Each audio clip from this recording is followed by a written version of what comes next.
Both are not same. Jaganmohan Reddy దుర్మార్గ వైఖరిపై రాష్ట్ర ప్రజలు ఫైర్.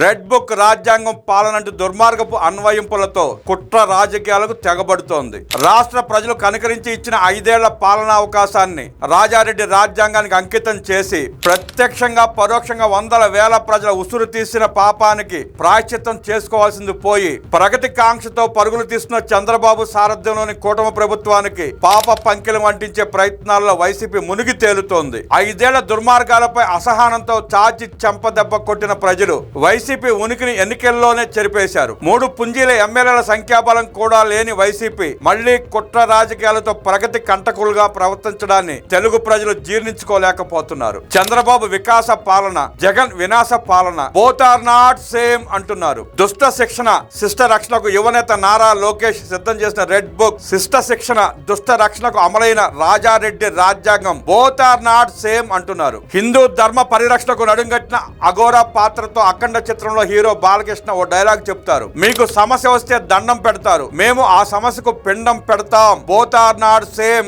అని మొన్నటి ఎన్నికలతో అహంభావి జగన్ పార్టీకి అడ్రస్ లేకుండా చేసి శిక్ష విధించిన తెలుగు ప్రజలు వైసీపీ ఇంకా అదే ధోరణి ప్రదర్శిస్తే ఈసారి పిండం పెట్టడం ఖాయమంటూ ఫైర్ అవుతున్నారు. ఆంధ్రప్రదేశ్ సార్వత్రిక ఎన్నికల్లో ఘోర పరాజయం తర్వాత కూడా వైసీపీ తీరులో ఎలాంటి మార్పు కనిపించడం లేదన్నది కళ్ళ ముందున్న సత్యం. 5 ఏళ్ల పాలనలో వైసీపీ అరాచకాలకు విసుగు చెందిన ప్రజలు కనీసం ప్రతిపక్ష హోదా కూడా ఇవ్వలేదు. అవమానకర అపజయాన్ని అనుభవించాల్సి వస్తున్నా వైసీపీ తన తీరు మార్చుకోవడం లేదనే విమర్శలు ఓటమి కాలం నుంచి వినిపిస్తూనే ఉన్నాయి. తన కంటిన పాప పంకిలాన్ని ధర్మబద్ధ పాలన సాగిస్తున్న కూటమికి అంటించే కుట్ర రాజకీయాలకు వైసీపీ పాల్పడుతూనే ఉంది. ఎన్నికల ముందు డ్రామా రాజకీయాలకు తెరలేపిన వైసీపీ అధికారం కోల్పోయిన తర్వాత శవ రాజకీయాలకు కేర్ ఆఫ్ అడ్రస్ గా మారిందంటూ రాష్ట్ర ప్రజలే విమర్శలు గుప్పిస్తున్నారు. ఆంధ్రప్రదేశ్ లో 2019-2024 మధ్య వైసీపీ ప్రభుత్వ హయాంలో నేరాలకు అడ్డు అదుపు లేదన్నది చరిత్ర చెబుతోన్న సత్యం. అధికారాన్ని అడ్డం పెట్టుకుని ప్రభుత్వం పాల్పడిన అనైతిక అక్రమ నేర ఘోర రాజకీయాలకు రాష్ట్ర ప్రజలు ఎంతో మంది ఉసురు పోగొట్టుకున్నారు. అధికారం ఇచ్చిన అహంతో మదమెక్కిన బలంతో తెలుగుదేశం పార్టీ శ్రేణులను కోత కోశారు. తన దుష్ట పాలనతో జగన్ రెడ్డి ప్రజలను ఏ విధంగా బెంబెలెత్తించాడో ప్రతి ఇల్లు, ప్రతి పల్లె, ప్రతి జిల్లా ఇప్పటికీ కథలుగా చెబుతూనే ఉన్నాయి. వైసీపీ ముసుగులో ప్రభుత్వ ప్రేరేపిత రాజకీయ ఉగ్రవాదులు రాష్ట్రంలో సాగించిన దందా సామాన్యమైనదేమీ కాదు. వైసీపీ నాయకులే నేర ఘటనలో నిందితులంటూ అప్పట్లో ప్రతిపక్ష పార్టీలైన టీడీపీ, జనసేన, బీజేపీలు గొంతు చించుకున్న ఆధారాలు బహిరంగపరిచిన రాష్ట్ర పాలకుడి హోదాలో ఉన్న వైఎస్ జగన్ ఏనాడు స్పందించిన దాఖలా లేదు. ప్రతిపక్షాల ఆందోళన చేపట్టి వైసీపీ ప్రభుత్వం అరాచకాలపై చర్యలు తీసుకోవాలని డిమాండ్ చేసినా అప్పటి ప్రభుత్వం నిమ్మకు నీరెత్తింది. అప్పట్లో సీఎంగా ఉన్న జగన్ రెడ్డి బాధితులను పరామర్శించింది లేదు, న్యాయం చేసింది లేదు. నేరాల్లో వైసీపీ నేతల ప్రమేయం ఉందని ఆధారాలు బయటకు వచ్చినా ప్రతిపక్షాలు రాజకీయం చేస్తున్నాయంటూ జగన్ ఎదురుదాడికి దిగి నిందితులను కాపాడే ప్రయత్నం చేశాడన్నది బహిరంగ రహస్యం. జగన్ రెడ్డి పాలనలో రాష్ట్రంలో చోటు చేసుకున్న తీవ్ర నేర ఘటనలపై ఏనాడు స్పందించిన జగన్ ఇప్పుడు ప్రభుత్వం తమను బతకనివ్వడం లేదంటూ వీధికెక్కి గగ్గోలుకు దిగడం విడ్డూరాలకే విడ్డూరం. స్వప్రయోజనాల కోసం ప్రభుత్వ ప్రతిష్టను దిగజార్చేందుకు కుట్ర రాజకీయాలకు దిగజారిన వైఎస్ వైఖరిపై రాష్ట్ర ప్రజలు మొత్తం దుమ్మెత్తి పోస్తోంది. ఎన్నికలలో వేసిన శిక్ష సరిపోలేదన్నట్టు సిగ్గు లేని రాజకీయాలకు తెగబడుతున్న జగన్ పై ప్రజాగ్రహం మళ్లీ రాజుకుంటోంది. రాష్ట్రంలో చిన్న చితక నేర సంఘటనలు తలెత్తినప్పుడు విపక్ష పార్టీగా బాధిత కుటుంబాలను ఓదార్చి అండగా నిలవాల్సిన సమయంలో అసత్య ప్రచారాలతో ప్రజలను భయభ్రాంతులకు గురి చేసే ప్రయత్నాలకు తెగబడటం సరికాదని రాష్ట్ర ప్రజలే చేత్కరిస్తున్నారు. జగన్ రెడ్డి తన రాజకీయ ప్రయోజనాల కోసం శవ రాజకీయాలకు స్వస్తి పలకకుంటే మరోమారు మాడు పగలగొట్టక తప్పదని ఆగ్రహావేశాలు వ్యక్తమవుతున్నాయి. రాష్ట్రాభివృద్ధి మీద ఏమాత్రం చిత్తశుద్ధి లేని జగన్ అండ్ కో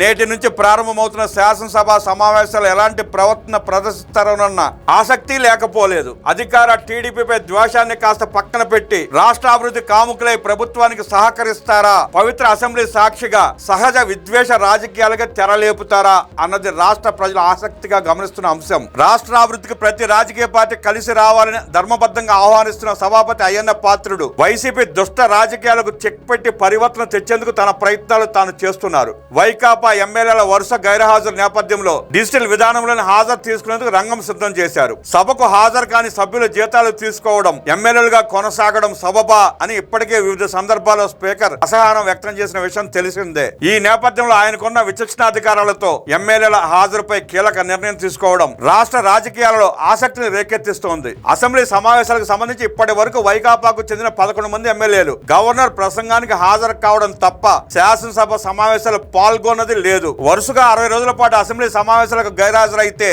ఆ సభ్యులపై అనర్హతల వేటు వేయవచ్చని చట్టంలో ఉన్నట్టు శాసనసభ వ్యవహారాల శాఖ అధికారులు స్పష్టం చేస్తున్నారు. గవర్నర్ ప్రసంగం సమయంలో సభకు వచ్చినంత మాత్రాన సమావేశాలకు హాజరైనట్టు పరిగణలోకి తీసుకోవాలని తెలుస్తోంది. అలాంటి పరిణామాలను దృష్టిలో ఉంచుకొనే విపక్ష సభ్యులు దొంగచాటుగా సంతకాలు చేసి వెళ్లిపోకుండా డిజిటల్ హాజరు ప్రవేశపెట్టినట్టు తెలుస్తోంది. గవర్నర్ ప్రసంగాన్ని అసెంబ్లీ సమావేశాల కౌంట్ చేయకూడదని నిర్ణయం తీసుకున్నట్టు తెలుస్తోంది. గవర్నర్ ప్రసంగం తర్వాత జరిగే బీఎస్సీ సమావేశంలో సభ ఎన్ని రోజులు నిర్వహించాలనే దానిపై నిర్ణయం తీసుకుంటారు. వైకాపాకు చెందిన ఎమ్మెల్యేలు ఇప్పటి వరకు బీఎస్సీ సమావేశానికి హాజరైన పాపాన పోలేదు. సభ్యులలో పరివర్తన తెచ్చేందుకు స్పీకర్ తీసుకున్న నిర్ణయాలకు నేడు అసెంబ్లీ ఎదుట వైసీపీ పెడార్థాలు తీసే ప్రమాదం లేకపోలేదు. ప్రభుత్వానికి బురద అంటించడమే ప్రథమ లక్ష్యంగా అసెంబ్లీ ఎదుట యాగి చేయడానికే వైసీపీ రంగం సిద్ధం చేసుకున్నట్టు కథనాలు వస్తున్నాయి. అయితే అరాచక ప్రవర్తనే వైసీపీ నైజమన్న విషయం తేటతెల్లం చేయడానికి కూటమి సభ్యులు సైతం సిద్ధంగానే ఉన్నారు. శాసనసభలో చర్చలకు రాకపోవడం ప్రజలిచ్చిన అధికారాన్ని అవమానించినట్టేనన్న విషయాన్ని గుర్తు చేస్తున్నారు.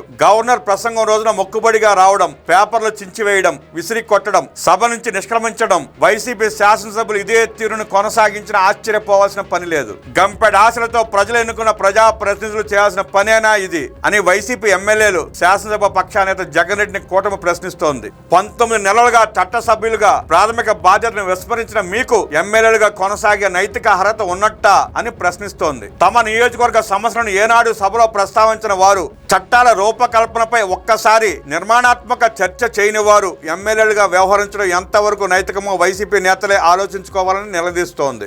శాసనసభ పట్ల గౌరవం ఉంటే, శాసన వ్యవస్థపై నమ్మకం ఉంటే కనీసం ఇప్పుడైనా సభకు వచ్చి చర్చలో పాల్గొనాలని తెలుగుదేశం సహా కూటమి హితవు పలుకుతోంది. చంద్రబాబు నాయకత్వంలో పనిచేస్తున్న కూటమి ప్రభుత్వం ఏ అంశం పైనైనా చర్చించడానికి, ఏ ప్రశ్నకైనా సమాధానం ఇవ్వడానికి సిద్ధంగా ఉందంటూనే సహేతుకమైన విమర్శలు, నిర్మాణాత్మక ఆరోపణలు చేస్తే సమాధానం చెప్పేందుకు ప్రభుత్వం వెనకాడదని నిబ్బరంగా చెబుతోంది. అయితే మంచి మాటను స్వీకరించే సహృద్భావం వైసీపీకి లేదన్నది నేడు మరోసారి రుజువు కావడం ఖాయం. అందుకే రాష్ట్ర ప్రజలు కూటమి విఘ్నత, వైసీపీ విద్వేషం బోత్ ఆర్ నాట్ సేమ్ అంటున్నారు. ఎందుకంటే సభకు రాకుండా సంతకాలు పెట్టి వెళ్లిపోవడం, శాసనసభను అవమానించడం, తొలి రోజు అనుచిత వ్యాఖ్యలతో యాగి చేసి తర్వాత ముఖం చాటేయడం వైసీపీకి అలవాటేనని ప్రజలకు తెలుసు కనుక వాస్తవానికి బడ్జెట్ సమావేశాలు అత్యంత కీలకం. శాఖల కేటాయింపులపై నచ్చకపోతే కట్ మోషన్లు పెట్టే అవకాశం ఉంది. ప్రజా సమస్యలను సభలో లేవనెత్తే మహత్తరమైన అవకాశము ఉంటుంది. కానీ ఈ అవకాశాలన్నింటినీ కాలదనుకుంటూ నిరంకుశ ఆలోచనలతో సభకు రాకుండా ఉండటం, వచ్చి యాగి చేయడం వైసీపీ సహజ నైజం.